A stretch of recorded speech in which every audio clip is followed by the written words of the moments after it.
May magagamit ng laptop ang estudyanteng si Irish ng Barangay Peñaranda, Legazpi City matapos na mapili bilang benepisyaryo sa Courses for Literacy and Internet and Computer Knowledge o Project LIC ng Department of Information and Communication Technology o DICT Bicol. Ngayong araw, nang makuha niya na ang naturang gadget sa isinagawang turnover ceremony sa Embarcadero de Legazpi. Kwento niya, 8 taon na siyang namamasukan bilang kasambahay. Dahil dito, napapag-aral niya na ang kanyang sarili at nakakatulong pa sa kanyang pamilya. Pero hindi na daw kakayanin pa ng kanyang sahod ang makabili ng laptop. Kaya napakalaking tulong ng proyekto sa mga tulad niyang mag-aaral na kapos sa buhay. Thank you po sa laptop. Malaking tulong na po to. Since po working student po ako, mahirap po kasi talagang makapag-provide ng laptop. And then, ngayon po kasi third year, more research na kami. Talagang pong kailangan yung laptop. Kaya maraming salamat po sa tulong sa bigay na laptop po. Dumalo sa distribusyon ng laptop sina Legazpi City Mayor Hisham Ismail, Rapo-Rapo Mayor Utoy Galicia at iba pang mga kinatawan ng mga LGU. Naroon din si Ako Bicol Party List Congressman Alfredo Garbin Jr. na nakatuwang ng DICT Bicol sa naturang proyekto. Ayon sa kongresista, bahagi rin ito sa tabang sa edukasyon program ng kanilang partido na may layuning magkaroon ng isang college graduate ang bawat Bicolanong pamilya.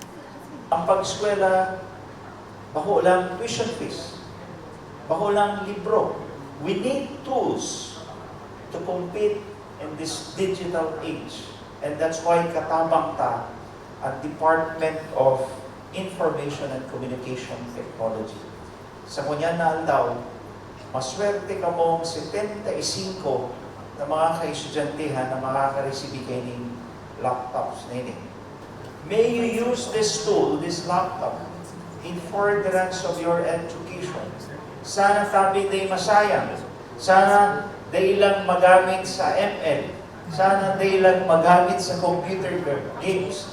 Alagad, primarily magamit sa indong research, tanganing matabangan ang sa indong pag-iiskwela. Ingatan tabi ining mga laptops nini. And sana, sagkod sa pagtapos sa indo sa koleyo, sa indong bit-bit ini asin kadagos na magagamit. Dagdag naman ni Rachel Ann Grabador, layunin naman ng DICT Bicol na maging digitally literate ang mga mag-aaral sa Kabikolan at mapalawak ang kaalaman ng mga ito sa cyber hygiene, lalo na sa mga estudyante mula sa Geographically Isolated and Disadvantaged o GIDAS.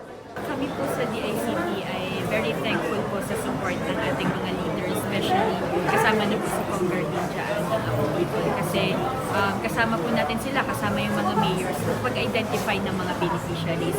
Kanina po na-mention po natin na without the support of our LCEs, of our leaders in the community, hindi po natin mapaparamdam sa mga beneficiaries kung ano talagang ginagawa natin. Kaya maraming salamat po kay Kong Garbin, sa ating mga mayors po kanina, sa ating mga principals, they all made this possible. Kaugnay nito, 50 paaralan sa Albay na nasa GIDA ang nakatakdang lagyan ng internet connection para mas maging update ang mga mamamayan nito at hindi mapag-iwanan ng makabagong panahon. Para sa mga balitang Tatak Bicol, Danica Garcia.